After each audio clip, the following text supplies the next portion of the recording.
Good morning. Maurice Crespi here, Schindler's Attorneys, co-founder of COBRA. Thanks so much for joining today. It's been a while since we've had a webinar. Today is a webinar. We're dealing with tech. We have some very, very special guests. We have Tumi Ramaphosa and Christopher Peralta, who are going to be talking tech. And we're going to be talking about the bridge, the potential bridge, the bridge that's being created by Tumi and Chris to Silicon Valley. Now, COBRA has been around since March. COBRA was involved initially with assisting businesses in business rescue. It still does that. It's moved towards providing knowledge through its knowledge base. And now what we're doing is we're partnering up with the likes of Tumi, his company, Africa Valley, when it comes to training, when it comes to actually reskilling, when it comes to assisting communities out there, jobs out there. And I've always believed that tech is the way to go. I've been saying it on these webinars. If you think about it, if you take a Google or a Facebook and imagine it was an SOE, imagine that company was sold and the proceeds were to come to South Africa. Not many people know this, that if a Google were sold, we would not, as South Africans, have to pay tax for almost 10 years. I mean, that is the size of Google. Now imagine those foreign revenues coming to South Africa. I mean, imagine the holes it can plug. Imagine what it could do for Eskom. So when it comes to COBRA, COBRA is embarked on and is assisting BUSA and Sation in South Africa's digital revitalization strategy, which is very, very important. It's close to my heart because I believe this is the key to pulling South Africa back to its heyday. So today I'd like to welcome Tumelo and Chris. You know Tumelo Ramaphosa. He is big into tech. He has his company Studex. He is big into crypto. In fact, he has testified and he was at Congress in the US when it came to the issue of crypto and the impact that crypto would have on our world banks and importantly on society. And just recently, crypto blockchain has just beaten all records. So when everybody said it was a bubble and would never go back, well, it has gone back. So crypto is back on the stage. And we also have Christopher. Christopher has over 25 years business development executive experience, closing strategic and tactical deals with 50 plus tech companies around the world. His passion is innovation, and it's only surpassed by his deep foundation and love for building relationships. As an entrepreneur, his network exponentially grew after running over 100 Silicon Valley accelerator and immersion programs for corporates, investors, and startup groups from over 20 companies around the world.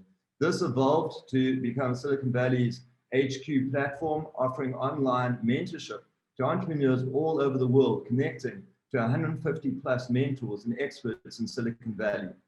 Christopher is also no stranger to the investment landscape, with his last startup investment exiting to Google and personally raising millions of dollars for his own startups in the enterprise, SaaS, life science, and technology space. Multiple missions of fighting COVID-19 with their patent-pending alcohol-free persistent sanitizer, supporting wildlife conservation using the blockchain to raise money and awareness to bring back species, and check out Animal Exchange. He makes the point that Tumi is involved in that with Studex. It's most intriguing. They are at least assisting in conserving wildlife through tech, and that's where the blockchain and the crypto comes in.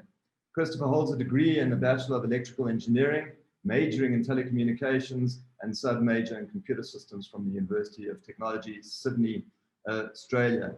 We're also joined by other panelists.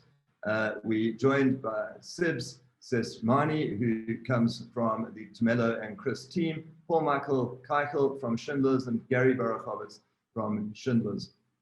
So guys, over to you. Thanks so much for joining. I'm not sure who wants to kick off first, but over to you.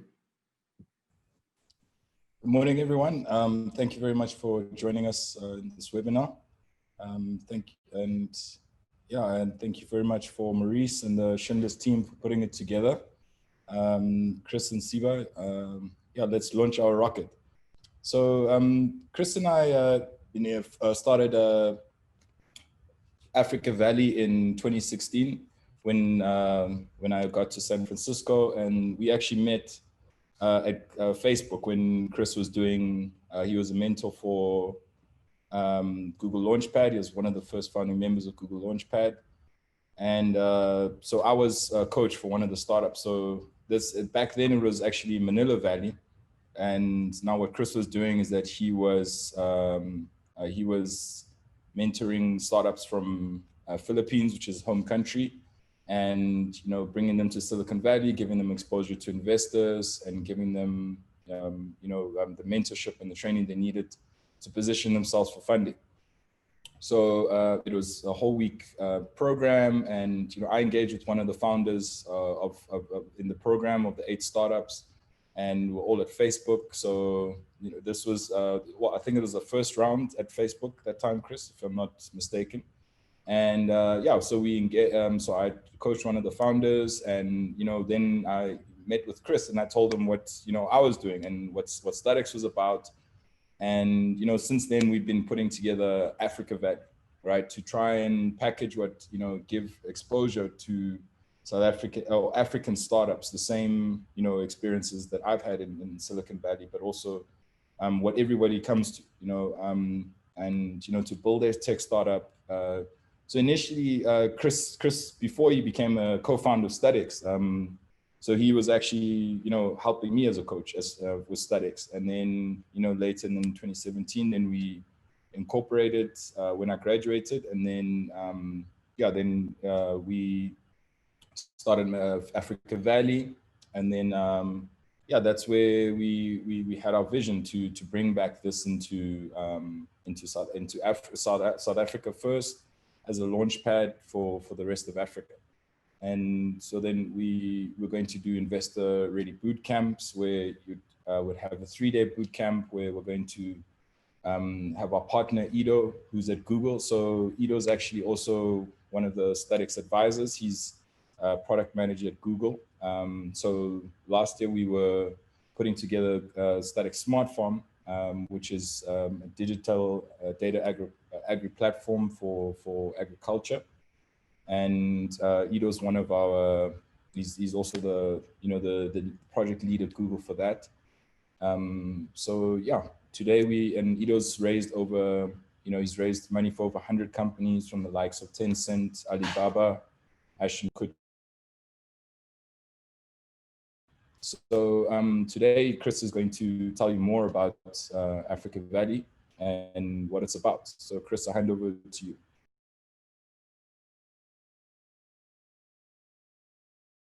Fantastic. Thanks, Tumi. And hello, everyone. Good morning, good afternoon, good evening, wherever you are in the world. I'm actually originally from Philippines, but I have an Australian accent. So I grew up in Australia. But we're honored to be talking to you guys. We actually also have another partner, Siba. So Siba's here as well. So what we're going to do is we'll just do a quick introduction who Siba is, and then I'll go straight into Africa Valley. And give me 1 second. I will just share my screen.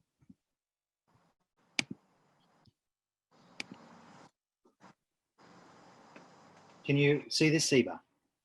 Yes, I can. Perfect. Good day, everyone. As Chris has introduced me, my name is Sibabalwe Sesmani. I work with Chris and Tumelo. So I originally met Tumelo earlier this year, and we've worked on a few projects that are also involved in Statics. And then that's when I then met Chris through Tumelo, and they introduced Africa Valley to me. I think it was also a project that was quite appealing because we play a lot on the African continent. So my background is in public relations. I'm the founder and managing director of Unorthodox PR and Media Group. So we specialize in media relations, and our company has access in Southern Africa, Nigeria, and Ghana. So I just came on board because I know quite a bit about what's going on the continent. And also, since we've worked with quite a lot of startups on the continent, that's then how I fit into the team. Fantastic. So I've been in Silicon Valley for around 11 years. And before the startup journey, I was actually in corporate. I was running the top 10 Windows Phone deals for Nokia and Microsoft. But then once you're in Silicon Valley, there's no chance of not starting your own business. There's so much energy. There's this culture, the support. It's very, very different. You know, and according to Mattermark, there's like 13,800 funded startups. You've got corporates there, you know, 14 plus big corporates headquartered there. You've got Facebook, Google, you've got VC money. There's such a dichotomy in terms of supporting entrepreneurs. And you really, really get addicted and hooked to it. So throughout that journey, you know, I've been fortunate enough to mentor 500 plus startups. The bulk of them, as Tumi mentioned, through Google Launchpad, from 20 countries around the world.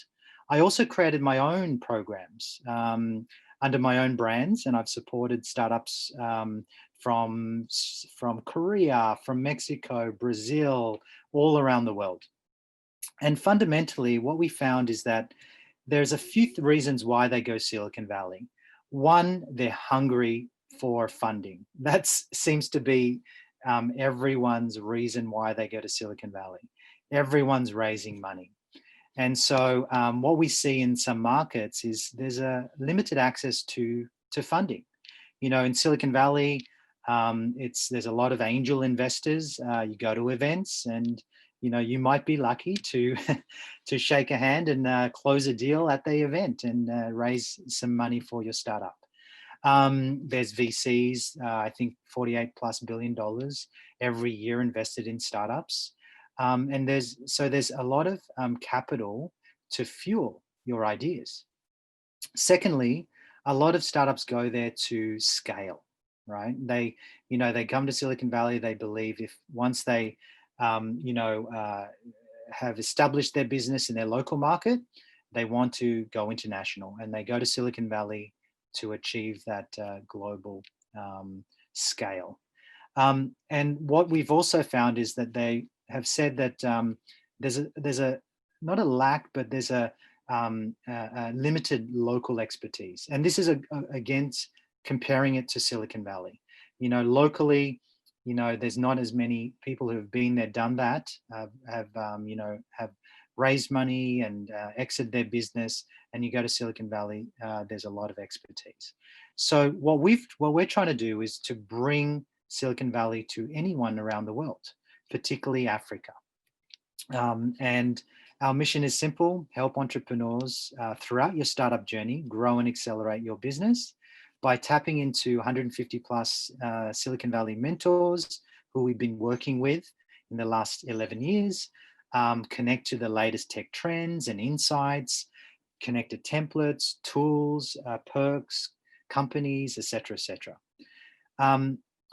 The other thing that I forgot to mention is the continued lack of support. So what that means is when you go through a program for, say, 2 weeks, 3 months, what about after that? You know, how do you continue? How do you get support after that?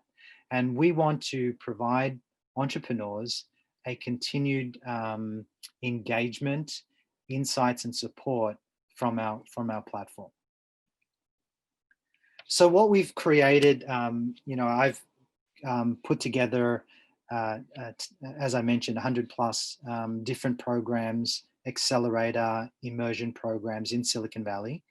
And we've created 3 programs locally for Africa.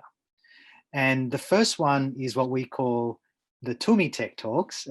It's our Friday Tech Talk. So every Friday, what we'd love to do is have a weekly webinar session talking about the latest trends, insights, and also bring in guests. Guests, 1, locally from Africa, and 2, an international guest to give their expertise on that particular topic that we're going to talk about during that webinar. So I'll take you through a few of the topics later on. But one of the key things is we want it also to be outcome focused. We want some tangible value for our audience. We don't want it to be one direction where we'll just do a lecture and then, you know, it's great insights and then nothing else. We want to help people use tools, to help entrepreneurs use tools to get their business going, growth hacking tools. We want to teach them how to get their business online. So we'll bring in speakers to help set up your online business and how to engage with users digitally. You know, these are the tangible outcomes we really want to provide for our audience. So I think that's key for us. We want it to be valuable, okay? Secondly, we will be having an Investor Ready Bootcamp next week. So it's going to be Friday the 11th to the Monday 14th of December. It'll be a 4-day bootcamp. And I'll share a 1-minute video about Ido, who is behind this program. And Tumelo actually mentioned a bit of his background. So we'll go through that shortly. And he will provide, again, some outcomes, you know, tips on attracting investors to be investor ready, help with the pitch, your elevator pitch, a magnet sentence, your help with your pitch. And we'll also provide at the end, we haven't mentioned it yet, but we'll provide a chance for 10 startups to pitch to a panel of investors, okay? Sorry, Chris, just to interject a bit. I think it's also important to just tell everyone that the first bootcamp will have a focus on females. And that's primarily because we've seen what COVID has done to quite a lot of females, and then also just looking at a marginalized group of people that actually need just special attention. So the first bootcamp, which will be next week, Friday, the 11th till the 14th, will be focused on African startups on the continent. But then after that, we will then be inclusive, because you will still have more in 2021 to just include everyone. Yes, thank you, Siba, for that. And then the third program that we're introducing is a virtual acceleration program. This will come in Q1 next year, and it will be an 8-week program, and everything will be online. So again, very outcome specific. You'll get access to 10 plus different templates. You'll have 15 plus workshops. You'll pitch to investors like a virtual demo day, and they'll be open up to everyone. But as Siba mentioned, our first Investor Ready Bootcamp is for female entrepreneurs in Africa. Thanks for that, Siba. Here is a few of the topics that I mentioned. So with the weekly talks, you know, we'll talk about fundraising, not fundraising, but we call it fundraising. You know, life beyond COVID, you know, growth hacking tools, you know, what's going to be in the future in terms of decentralized finance and other disruptive technologies. But we're also open to getting your feedback. We, you know, at Africa Valley, what we really want to do is understand the local market. So we really encourage feedback from you guys in the audience on what is relevant. So we can curate and customize any type of program for you guys. So we're starting with ones that we've done before, but we can really customize programs locally for Africa. And then we'll have speakers from, you know, all around the world and also in Africa, as I mentioned. You know, speakers that run, you know, Facebook for Africa, we'll introduce her. You know, our friends at Google Launchpad. I'm also a partner, a partner at And Ventures, which is an Israel venture fund. And so we not only have access to amazing entrepreneurs, mentors, and experts in Silicon Valley, but also Israel. You know, that's an amazing place as well, where it's there's tons of innovation happening there. And then also we also have a COVID tech talk, you know, Q&A for COVID. We have an expert who's at Clear Lake Research, who is on the COVID task force, or was in the COVID task force in the US. And he's amazing because he's super smart on the science side, but you can also actually understand him when he describes when you ask him questions about COVID. So we're trying to figure out what actually resonates with the audience, and we'll create talks around that. And then, as I mentioned, we'll have our Investor Ready Bootcamp targeted for female entrepreneurs next Friday. It'll be a 4-day boot camp. And Ido Tal, as Tumi mentioned in the introduction, he's had 5 companies, 3 exits. The last startup he exited to Google. I was one of his investors, but he's raised money for more than 100 plus investors.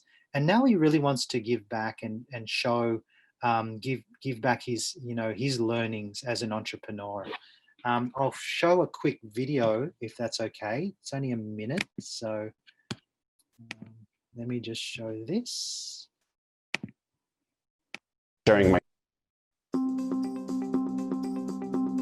Hi, my name is Ido and I'm the CEO and co-founder of Invi. Invi is a rich media messaging app. We're a startup company located in the Silicon Valley. This is my 5th startup and I've learned a lot on the way.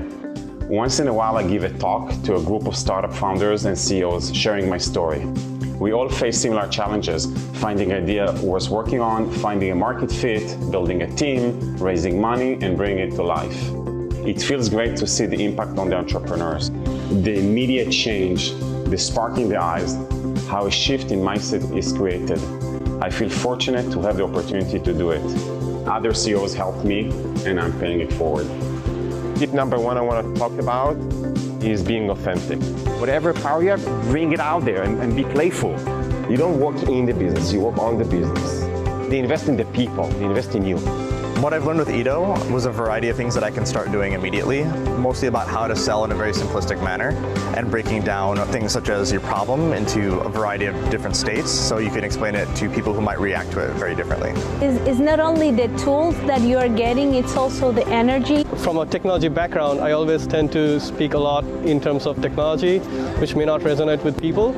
But from him, I got some insight about how to effectively communicate with people who are not necessarily interested in the details of your technology, but in the application of the technology. I would recommend this talk for other entrepreneurs to come and learn how to pitch, how to get comfortable explaining what they do and what their company is about. We are preparing for our pitch in front of investors next week on Friday, so it was great to go through all the steps that we have to go through for the presentation. Thank you, Ido. Thank you. Thank you. Perfect. So that's a bit of background on some of the programs that we're working on. Tumi, Siba, did you want to add anything?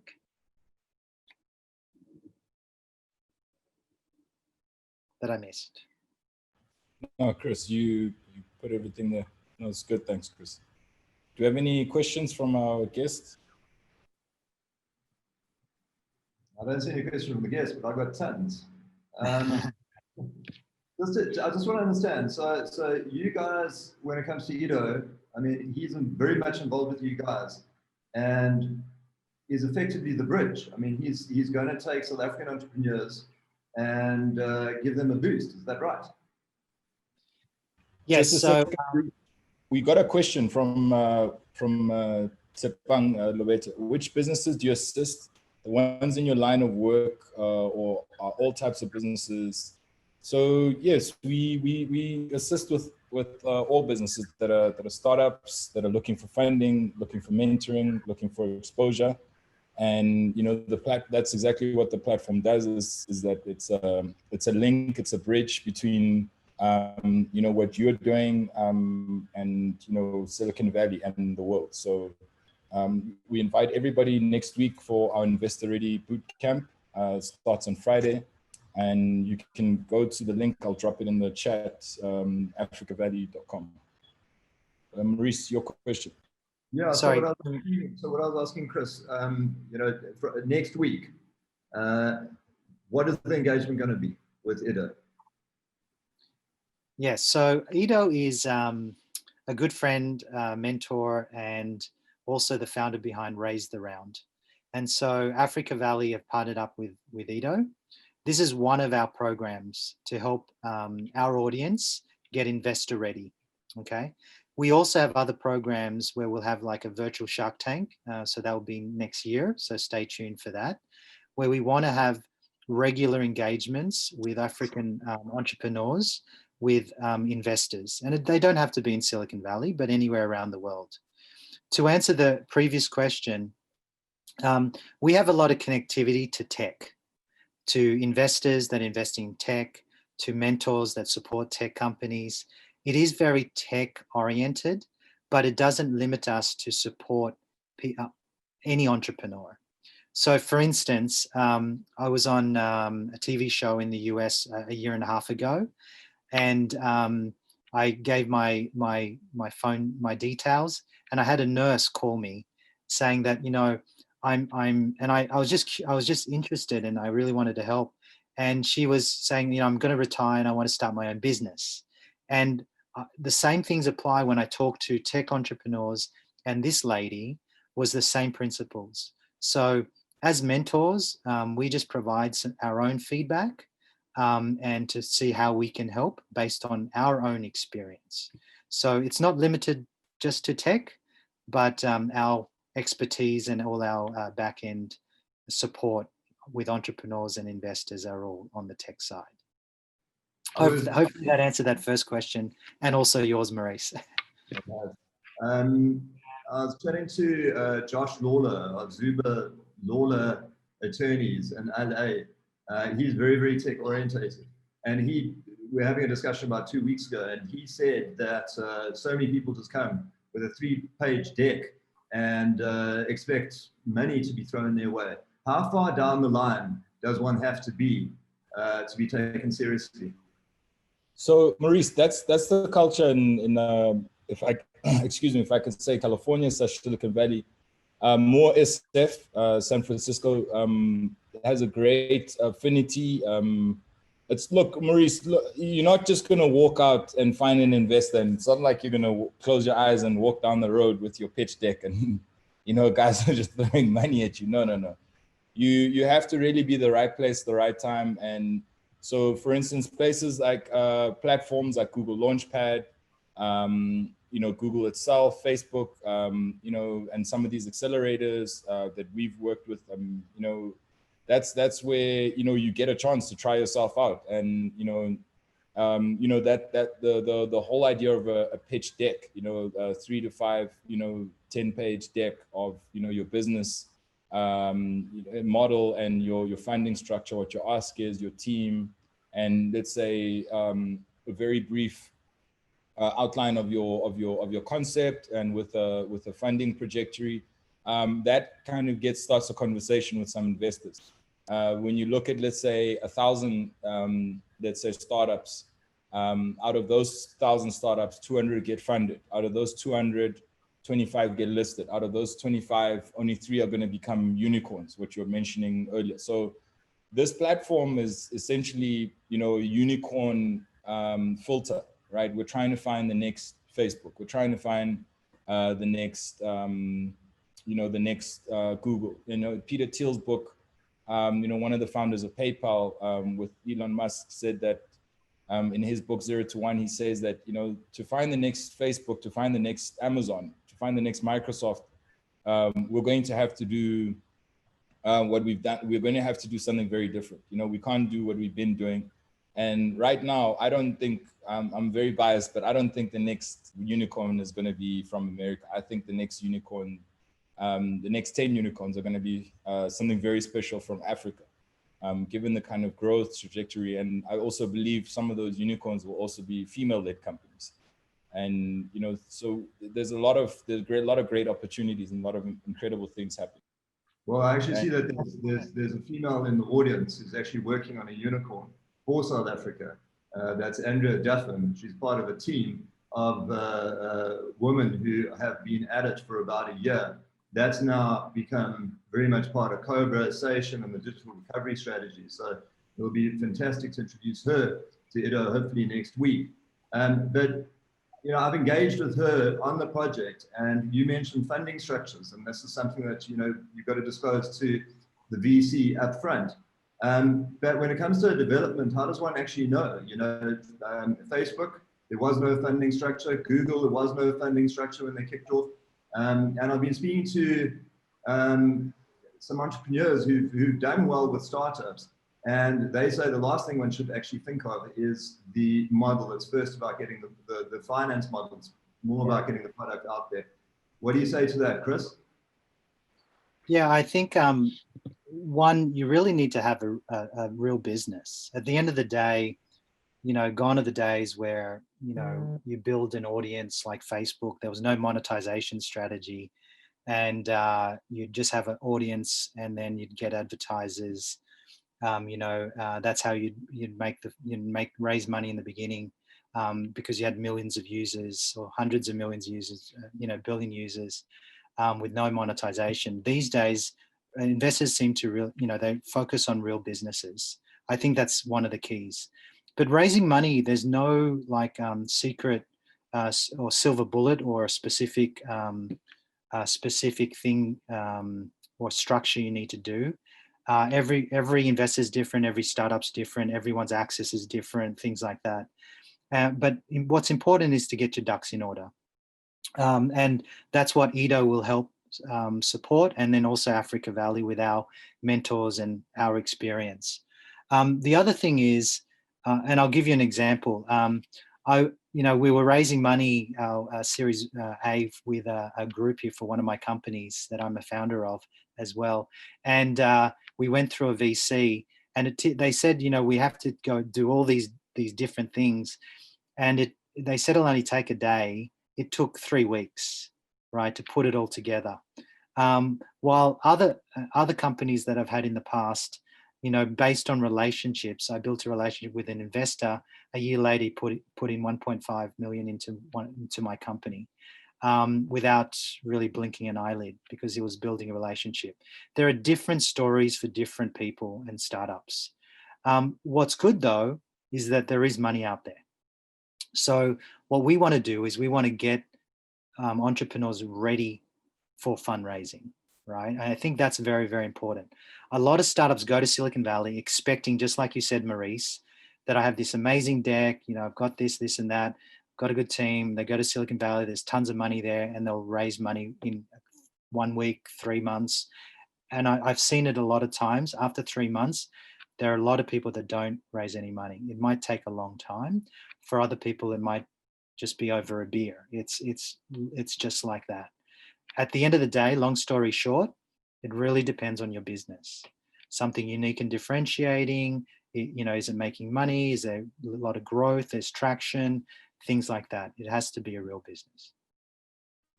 I'm gonna use Andrea as an example. Her concept is known as Dispute It. It's just been embraced by COBRA. And when it came to funding and looking at funding, there's local funding available, particularly when the purpose is benevolent. You're here to help the country, which is the primary purpose, her primary purpose. Now, the big question was, if one raises local money, does one still have to go to Silicon Valley? And from certain inquiries that have been made, apparently you still do. So the VCs there are still critical, even if you don't need the money. Have you got anything to say about that? Yeah, I think in a lot of,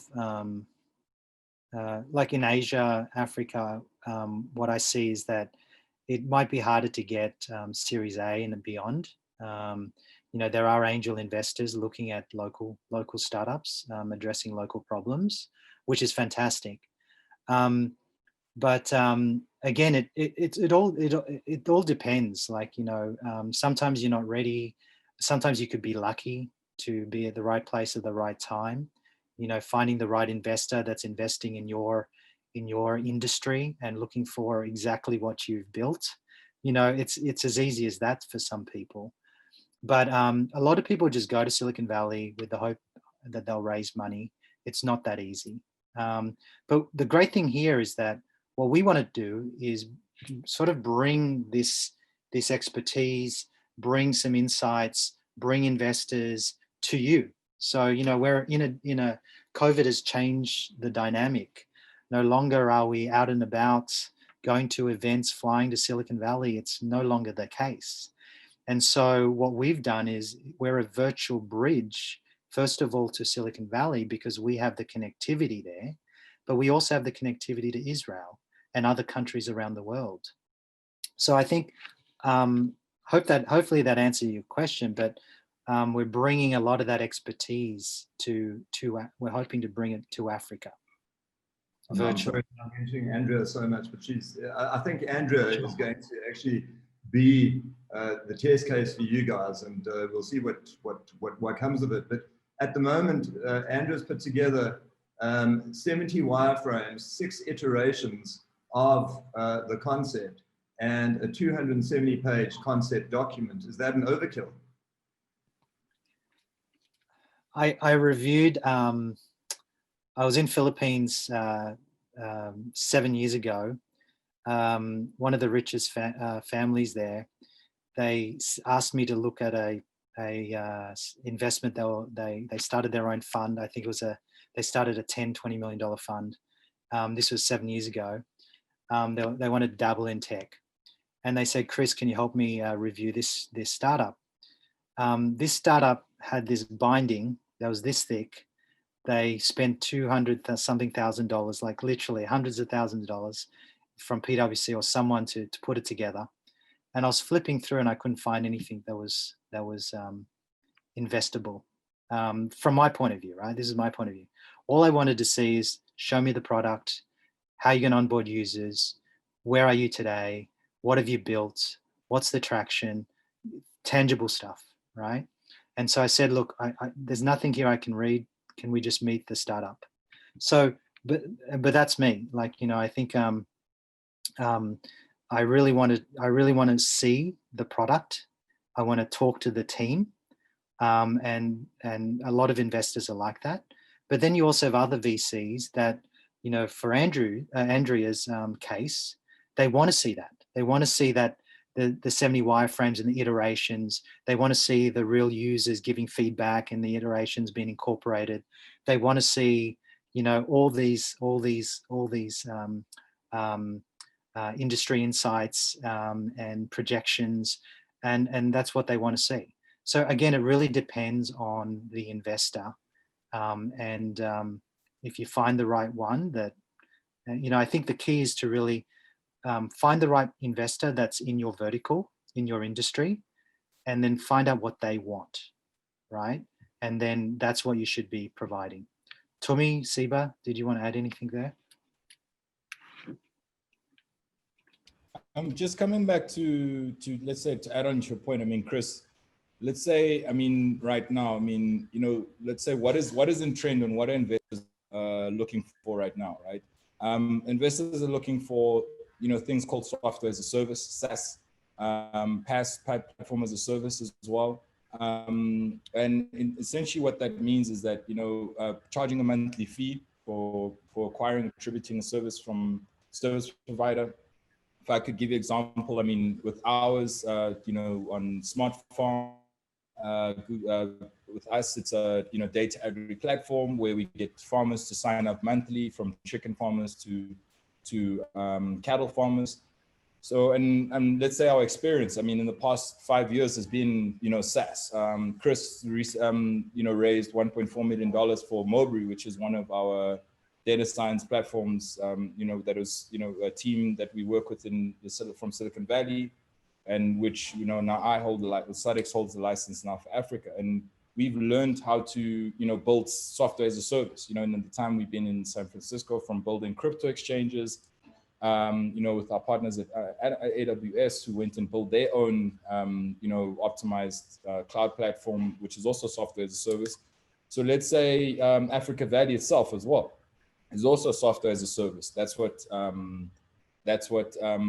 you know, that's what investors are looking for. But that's also now what the kind of current product that's selling right now. So let's say, you know, let's say with the two examples from who was it from Andrea? Let's say from Andrea. I mean, if she could in some way composite and package it into you know, software as a service, then it would be more kind of appetizing and ready for investors.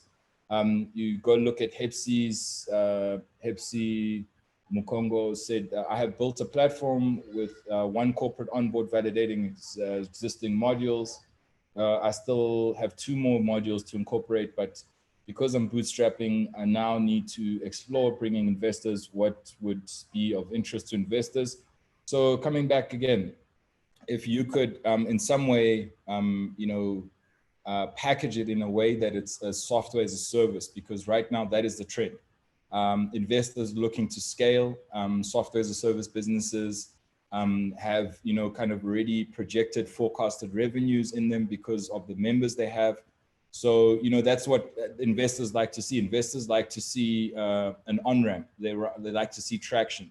So these are the things that they're looking for. They're looking for that exponential growth that they can scale, right? So let's say, Andrea, if you had 1,000 people on your platform, that would be something an investor would be looking to come and say, look, let's come in at your Series A or C, D, looking at where you are, and then in valuation. And that's kind of distill what, a lot of people think a small, medium enterprise can also be a startup. In many ways, yes, but we look at, let's say, where's the exponential growth aspect of it, right? Let's say if I was a doctor, lawyer, and accountant, and I was giving my services, and I was just running my practice, right? I'm a small, medium enterprise. But then let's say now I actually create an app, right? And now as a doctor, lawyer, accountant, I'm actually consulting through this, online digital app. Now that's something an investor would want to buy into, right?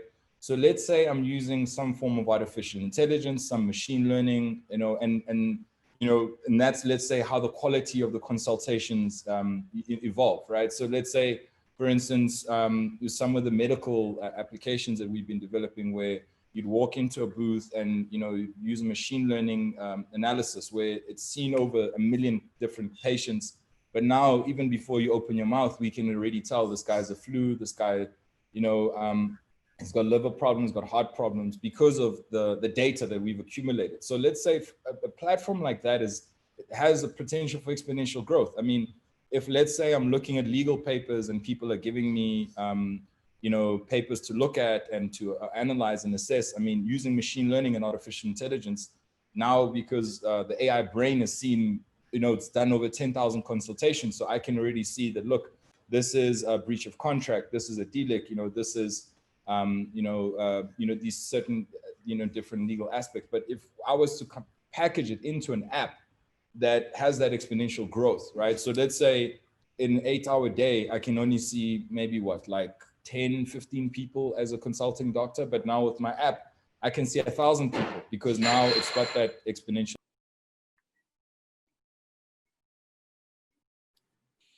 I see, Chris, there are quite a few questions on the group, so I'm just going to pick one. Let's have a look here. We have.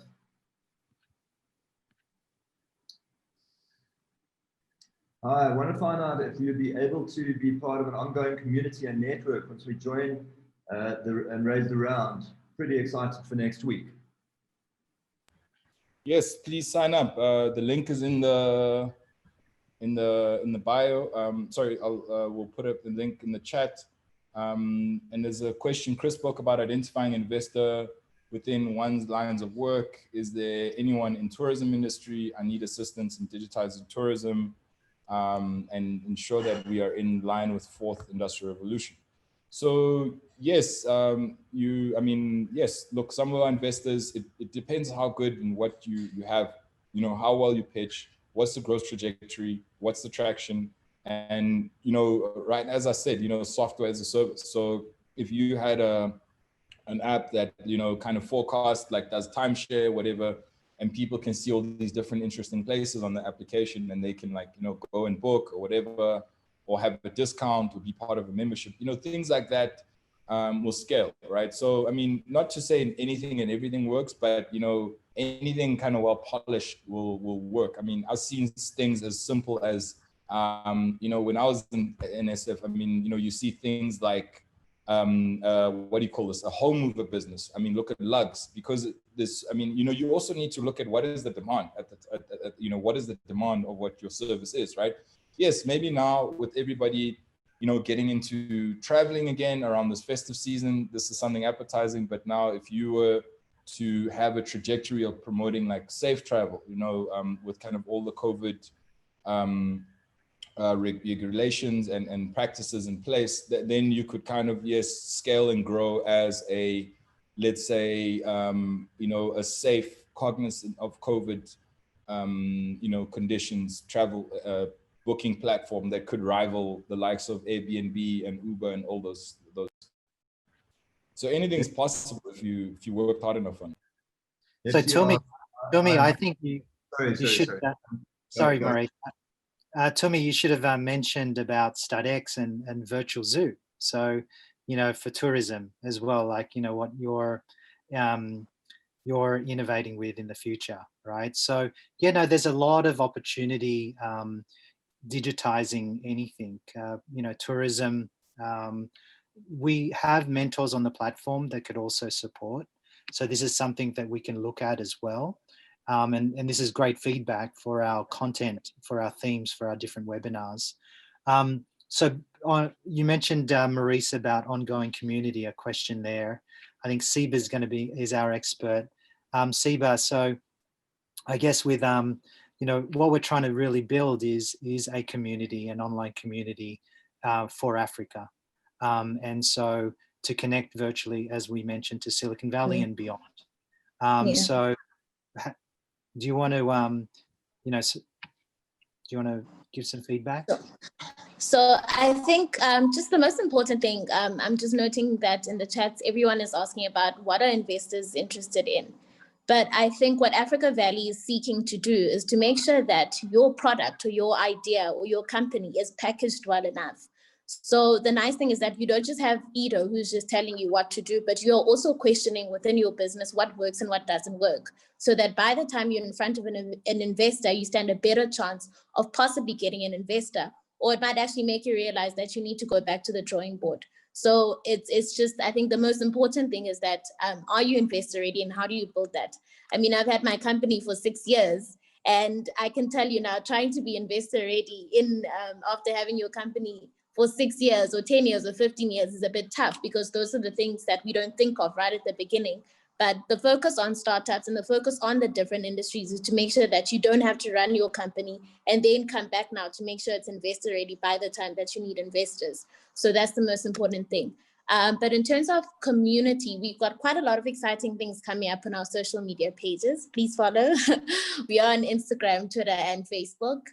There's going to be quite a lot of information going on, and from today onwards, there's going to be quite a lot of activations and just vital information that you're going to need going into the boot camps. So I'd really strongly suggest that everyone follow us on our social media pages, and then also please go to Africa Valley, because if you actually go on the website, sorry, I think Tumi, you did put a link in the chat, right? If you do actually go on the website, it just breaks down what you're going to learn and what the expectations can be. And I think the most important thing that the three of us have made sure, and Ido as well, is the fact that you've got practical things to take away from all the time. With Chris's experience, he makes sure that you've got modules that you go home with, so that even after the 4 days, you can still then go back and still scrutinize your idea or still scrutinize your startup. And it'll actually make you so much better, and it'll make your business investor ready.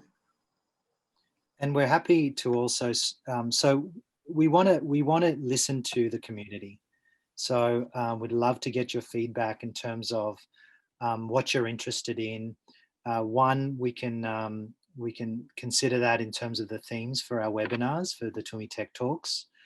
So if one time it could be focused on digitizing tourism, or a SaaS, or growth hacking tools, right, to get your business online, or whatever else it may be. We also have templates and perks that we can provide for the community. So we're happy to share any of those. 90% off HubSpot for your CRM for startups, and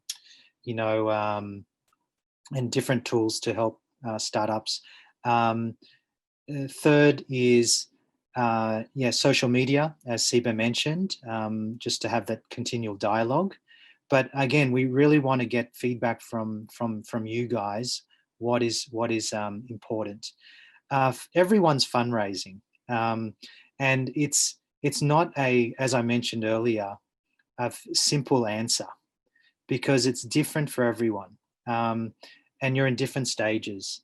I think the first thing which Tumi mentioned is traction. And I think before that is actually execution. So what you need to really do is execute. Get the product out there, get feedback from the market, see if actually it's a product that people want or need. You know, something where their hair's on fire, like going, oh man, I need this product. If you find that, your investors will come to you, right? So traction's important, but before that, it's execution, right? Execute, get the traction. The next thing is you always have to build your network, right? And in order to get, you know, a lot of investors invest in people as well as obviously your what you've built, but they invest in the people. And so we can help you there as well, connect through our community, through our programs, but you can do it on your own as well. Use LinkedIn as a tool to connect to investors. But one key thing when you're connecting to investors or anyone that you're building your own your network graph or social graph, whatever it is you want to show value. Value is very important to everyone you touch. So what sometimes I say, you better give before you receive, right? So teach someone something. You're a matter expert in a certain area. Teach people, help them, and the universe will give back to you. And so I think that's also very, very important when you're looking at reaching out. Figure out how you can help an investor, because they would love to learn about what you're doing in your industry, because you're that matter expert. You're on the ground. You can potentially teach something to people, right? I'm sorry if that's too long, but just wanted to get that out there. I see MC's got a question. I've built a platform with one corporate on board validating existing modules. I still have 2 more modules to incorporate, but because I'm bootstrapping, I now need to explore bringing investors. What would be of interest to investors? Well, that corporate. If you have a corporate on board, did you mention, Maurice, that they have a corporate on board? One corporate on board validating existing modules. So I would be best friends with that corporate. I would be living at their doorstep virtually, understanding their problems, how you can help them, meet all the people in that corporate, have that as a use case, a testimonial, learn from that corporate, that customer, as much information as possible, right? And then use that to then have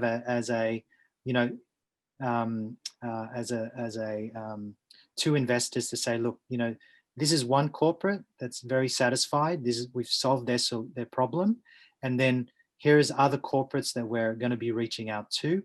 We need to have capital to help us grow, sales, blah blah blah, etc., etc.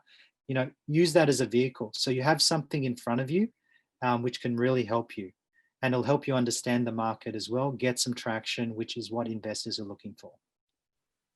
See, Andrea's asked a question. I'm interested in tapping into expertise along with investment. How do we do this? And this obviously relates to a project dispute. Great question. So Africa Valley is powered by Silicon Valley Headquarters, which is an online mentorship platform. We have 150 plus mentors on the platform from Silicon Valley alone.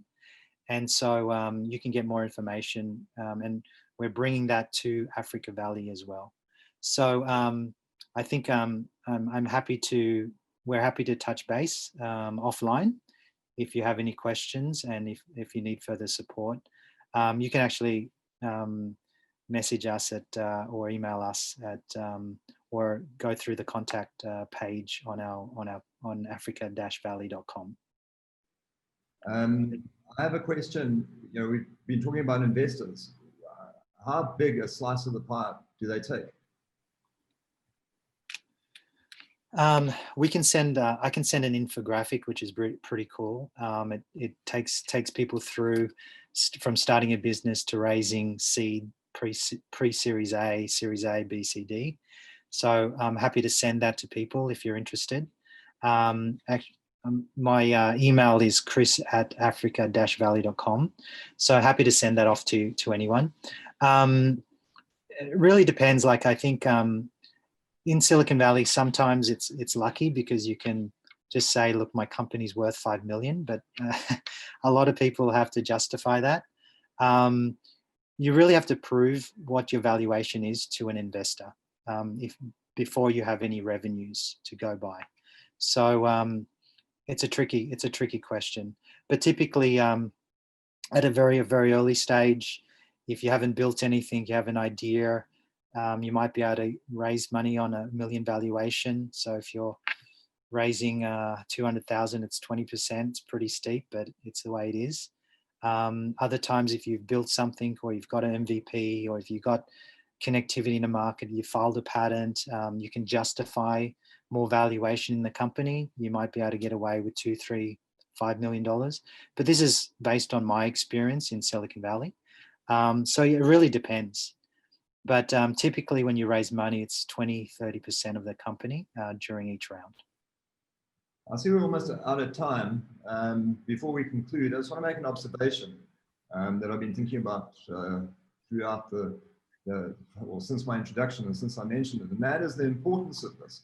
And if we take Andrea as an example, and if she goes through the Africa Valley program, and if Andrea comes right, raises the money, and succeeds, and it's not just Andrea, there's also Candace involved. If it works, that would mean that we would have created a unicorn in South Africa, thanks to you guys, which would bring in the foreign revenue that we so desperately need. So it's actually, it's more important than one would think at first blush. I mean, at first blush, one thinks, okay, this is a training program. But the fact is, if you get it right with Andrea and Dispute It, which incidentally is part of Session, it's part of COBRA, it's part of the digital revitalization strategy, that would mean that not only have you empowered female startup tech entrepreneurs, but we'll also have assisted South Africa greatly. So this is one hell of an important program. Thanks, guys, and to all the COBRA viewers, this video is on the COBRA website, www.cobra.org.za. Email addresses have been mentioned, websites have been mentioned, we'll post it. All of those on the Schindler's website, COBRA webpage, and the COBRA Facebook page. And I'm sure you guys will too. So thanks, guys. I don't know if you have any concluding remarks. Thank you very much, Maurice, for the opportunity, and thank you very much for having us. Yeah, thank you. Everyone, keep safe. Right. Thank you so much to everyone who attended today. We really do appreciate it. Thanks, guys. And remember, join the boot camp. Of course. Join us next week. Thanks, guys.